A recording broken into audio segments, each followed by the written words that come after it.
guys, welcome to our live stream. So ayun, we're with our Hi. friends. Hi! Tara, let's go.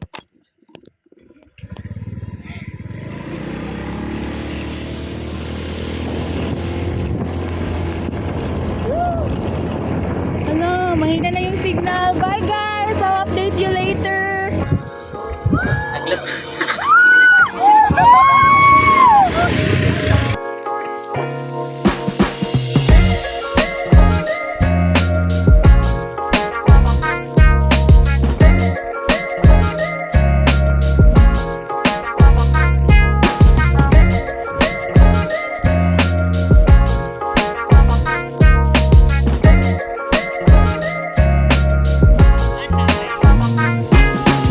Sige na kayo, ipasok natin ang mga gamit.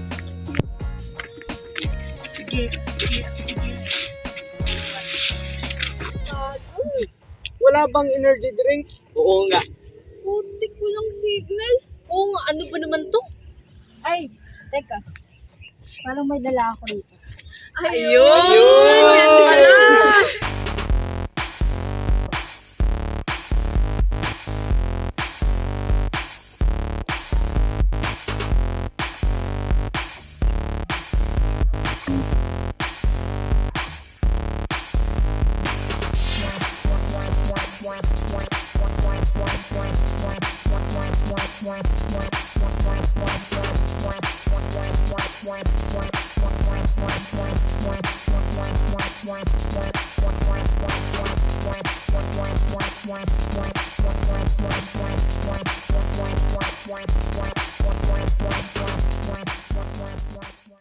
Ang saya-saya pa natin. Pero ano nangyari?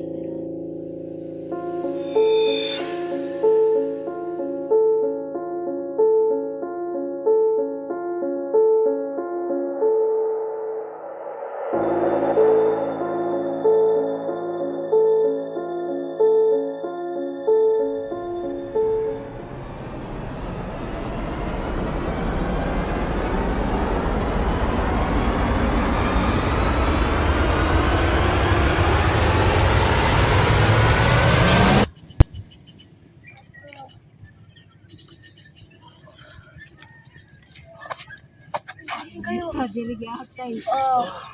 Naku, gabi na. Grabe ang over ko. Ito pa yung dalawa natutulog pa naman, oh. Kayo. Teka. Si Chloe, asan? Ayun, nasuso ka na naman. Chloe! Chloe! Chloe, huwag ka mong dito. Chloe! Chloe! Putang ina, anong ginagawa niyo? Tumawag kayo ng ambulansya! Wala kang signal, bobo! Ang gagawin natin? Nangangamoy na si Chloe. Kailangan na natin siyang ilibing. Bibigyan natin siya, wala na tayong magagawa. Ika lang, kukuha mo na ako ng pambukal. Sama na ako, pre. Kung nga ba sinasabi ko eh. Kung hindi lang tayo pumunta sa punyetang anong lugar to, hindi sana mangyayari kay Chloe to. Tingnan ang nangyari ngayon. Nakahanap na kami ng pambukal.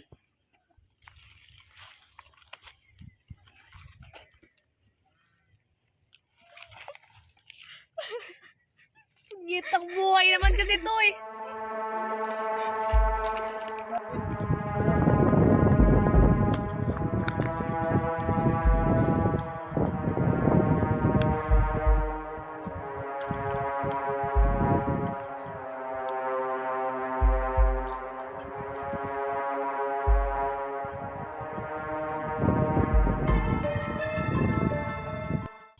So ano, wala bang magsasalita dito?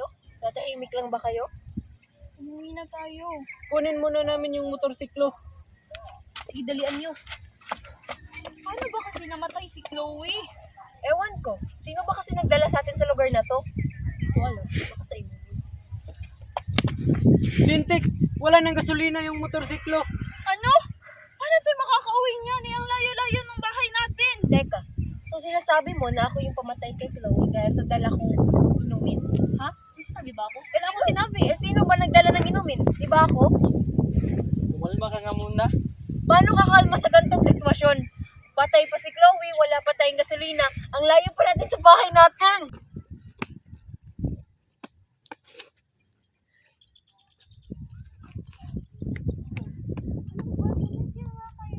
Magpapahinga ba tayo? Hahanap pa tayo ng paraan para makauwi tayo bukas.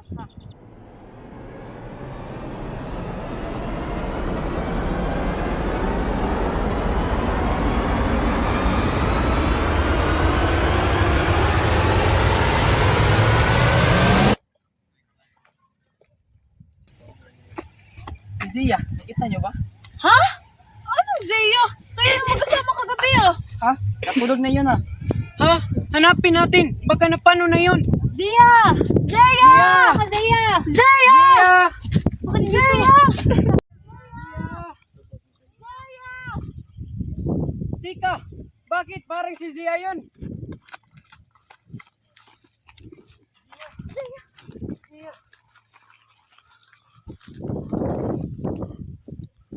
Wala.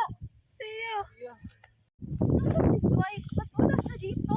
Di ba nag-away sila kahapon? Kasi yung pumutay kay Zia. Takot ako. Zia yan? Hindi. Hindi lumari. Iyak-iyak ko. Siya rin naman iyak pumatay.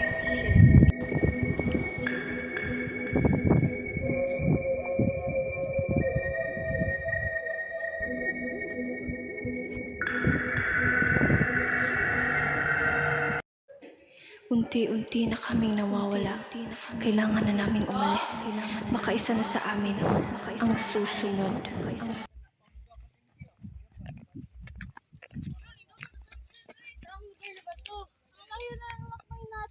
Pahinga muna tayo. Dito muna tayo magpalipas ng gabi. Oh, sige, sige.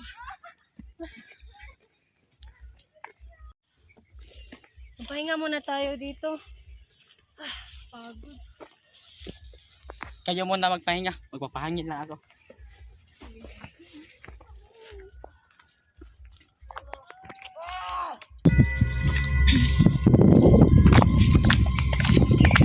Namatay. Bako. Wala na akong silbi dito sa mundo. Pamatay ka na ako. Pamatay ka. Pamatay ka na. Baboy mo.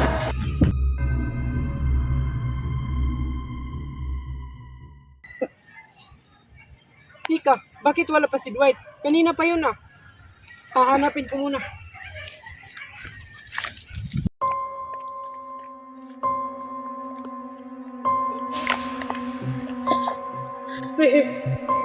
Si Dwight.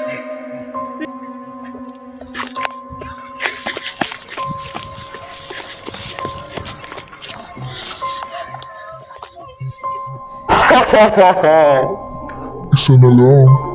Malapit ko na makamit ang hostisya.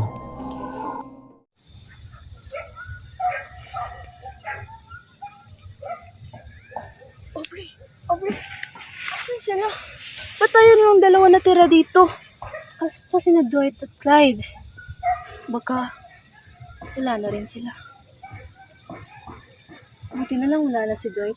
Wala nang sagabal sa buhay ko. Ano ba, huwag kang magsalita ng ganyan. Ibigan natin sila.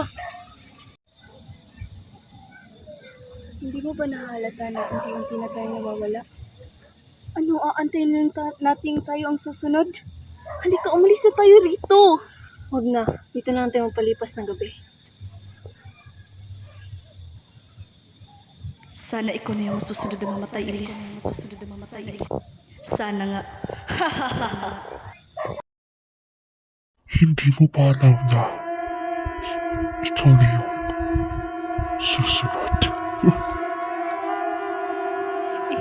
Ikaw? Wag. Wag. Nagmamakaawa ko. Wag!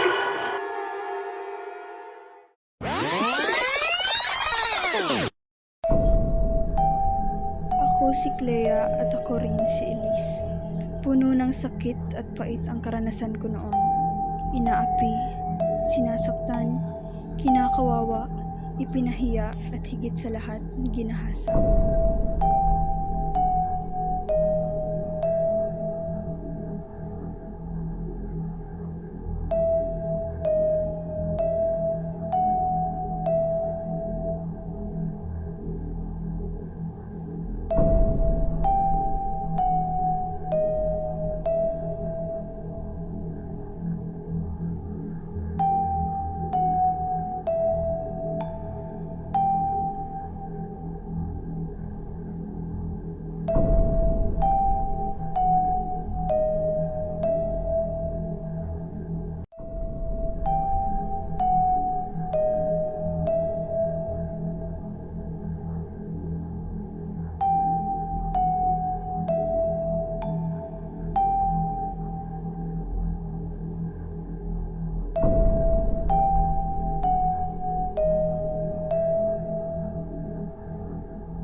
babayaran niyo ang ginawa niyo sa akin.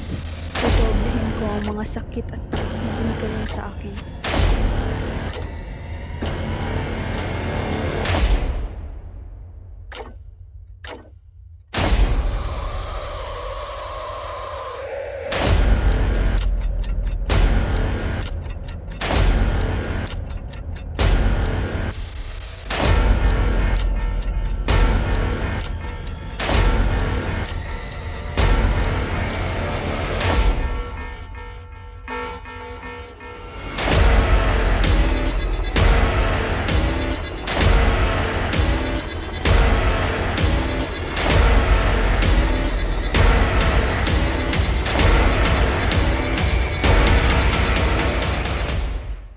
Ayon sa inyo na nagbabalik ay ang mga kakaibigan na nawawala at hindi pala natagpuan. Kami ay nananawagan sa inyong operasyon na kapag nakita niyo ang mga kakaibigan ay tawagan mo na ang numero 0925